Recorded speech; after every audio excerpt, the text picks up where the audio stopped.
भाजपा अपना नारी का नारा बनाना चाहती है और बदलने की कोशिश कर रही है। जिन्होंने नारी को अपने संगठन में नहीं रखा, उनके मान सम्मान के लिए कैसे रखेंगे? और अगर ये बात गलत है, अध्यक्ष महोदय, जिस पेरेंटल संगठन से आप निकले हैं, उसमें मान सम्मान के लिए संगठन में कितनी नारी हैं, ये बता दें आप। और इनका, क्योंकि पिछले कई वर्षों से अध्यक्ष जी ये सरकार में है, और मैं सुन रहा था माननीय मंत्री जी को मैं सुन रहा था, उन्होंने बहुत सारे योजनाएं, बहुत सारे कार्यक्रमों की जानकारी दी। लेकिन अगर हम दुनिया के आंकड़े देखें, जेंडर इक्वलिटी में हम कहां खड़े हैं? हम 146 में 127वीं जगह पर खड़े हैं। और अगर हम इनके खुद के सरकारों को देखें अगर, तो अध्यक्ष महोदय, इनके 21 जगह सरकारें हैं। 21 जगह यूनियन टेरिटरी और स्टेट मिलाकर के और सहयोगी दलों के साथ मिलकर के 21 सरकारें इनकी हैं। भारतीय जनता पार्टी ये बताए कि उनके 21 स्टेट में जहां सरकारें उनके सहयोगी साथियों के साथ चल रही हैं, कितने मुख्यमंत्री इनके बने हुए हैं? कितनी महिला मुख्यमंत्री बनी हुई इनकी? जीरो। और जो दिल्ली की बनी हुई हैं, हालांकि वो हाफ चीफ मिनिस्टर हैं, और वो भी महिला होने के नाते केवल हाफ चीफ मिनिस्टर हैं। नहीं, अधिकार कहां है? एक चीफ मिनिस्टर के जो अधिकार होते हैं, एक स्टेट के जो अधिकार होते हैं, क्या आपके दिल्ली की मुख्यमंत्री के पास वो अधिकार है? और फिर जो अभी तक जो सबसे बड़ी पार्टी है, जो सबसे बड़ी पार्टी अपने आप को कहते हैं, पूरे देश में जितने भी इनके विधायक चुने गए हैं, आप बताओ आपकी संख्या क्या है? 10% से ऊपर नहीं जा पा रहे हैं आप?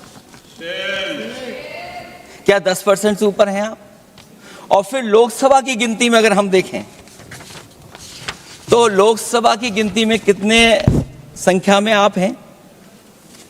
इसलिए अध्यक्ष महोदय, जहां हम ये कहते हैं कि हम महिला आरक्षण के पक्ष में हैं, वहीं कुछ सवाल हमारे भी आपके लिए हैं।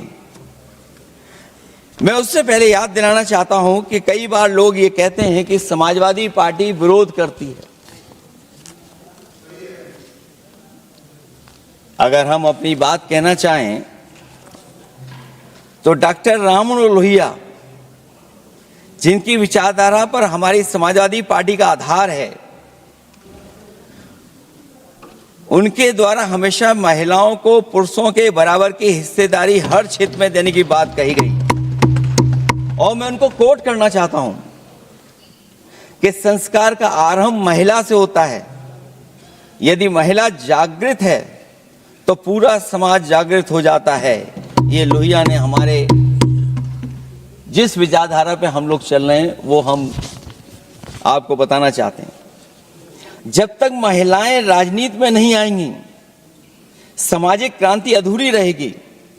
लोहिया जी ने निरंतर महिलाओं की राजनीति में महत्वपूर्ण भूमिका पर बल दिया है, और समाज में वास्तविक परिवर्तन उनके योगदान से ही आ पाएगा। आज महिलाएं पूरे के पूरे विश्व में, खास करके महिलाएं जो भारत की बेटियां हैं, वो अपना परचम लहरा रही हैं। वो चाहे साइंस हो, चाहे टेक्नोलॉजी हो, चाहे लॉ हो, लेकिन राजनीतिक क्षेत्र में उनका प्रतिनिधित्व बहुत कम है। अगर हम 2024 का इलेक्शन देखें तो वहां पर महिला वोटर की तादाद पुरुषों के मुकाबले ज्यादा थी। लेकिन मैं पूछना चाहती हूं विपक्ष के उन साथियों से जो आज इस संशोधन का समर्थन नहीं कर रहे, क्या बात आप महिलाओं की भूमिका केवल मतदाता तक ही रखना चाहते हैं क्या? आज इस सदन में महिलाओं का प्रतिनिधित्व केवल 13.6% है। अगर हम विधानसभा में जाएं तो वहां पर महिलाओं का प्रतिनिधित्व 10% से भी कम है, और अगर हम ग्लोबल परसेंटेजेस देखें महोदया तो वहां पर 27.6% है। मैं तो धन्यवाद करती हूं आदरणीय प्रधानमंत्री श्री नरेंद्र मोदी जी का और इस सदन में उन सभी राजनीतिक दलों का जिन्होंने 27 बरस पुराना विलंब जो था, डिले थी, उसको हर कर नारी शक्ति वंदन अधिनियम को सितंबर 2023 को एक हकीकत बनाया, उसको पारित करा।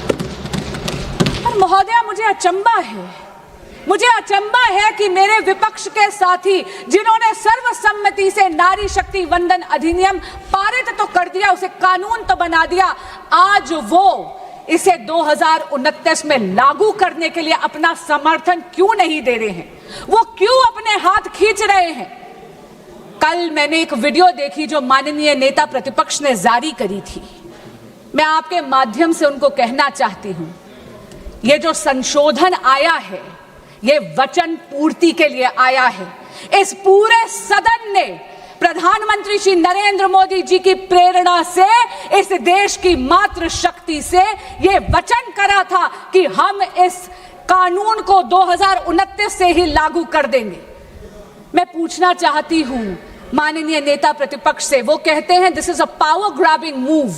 मैं उन्हें याद कराना चाहती हूँ पावर ग्रैब का मुद्दा नहीं, ये पावर बैलेंस का विषय है। ये हक चोरी का विषय नहीं, हक के हिसाब का विषय है। और महोदया, बहुत विनम्रता से कहना चाहूंगी कि इस सदन को, इस देश की मातृशक्ति को उसके हक का हिसाब देना पड़ेगा। दल और राजनीतिक स्वार्थ से ऊपर उठकर, विचारधारा की भिन्नता से ऊपर उठकर इस सदन की जिम्मेदारी है कि हम इस संशोधन को सर्वसम्मति से पारित करें। विपक्ष के कुछ साथियों ने कुछ ऐसे क्रिटिसिज्म्स रखे हैं, कुछ ऐसे कटाक्ष रखे हैं, जिन्हें मैं यहां बहुत विनम्रता से उनका जवाब देना चाहूंगी, उन संशयों का। और ये आग्रह करना चाहूंगी कि आपके संशय डिबेट तक सीमित रहे, वोट तक उन पर उनकी परछाई मत पड़ने दीजिएगा। माननीय उपनेता सदन ने कहा कि हम आरक्षण के पक्ष में नहीं हैं। मैं उन्हें याद कराना चाहती हूं कि 40 बरस से इस देश की बेटियां प्रतीक्षा कर रही थी नारी शक्ति अधिनियम लागू हो, महिला आरक्षण लागू हो। ये नरेंद्र मोदी सरकार है जो सर्वसम्मति से इसको पारित कर कानून बना पाई सितंबर 2023 से। तो हमारी नीयत साफ है, हमारी नीति साफ है, ये तो परिलक्षित हमने सितंबर 2023 में ही कर दिया।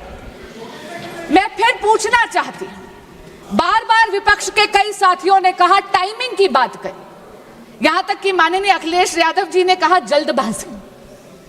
मैं पूछना चाहती हूं कि 40 बरस की डिले के बाद भी आप जल्दबाजी का आरोप किस मुंह से लगा रहे हैं?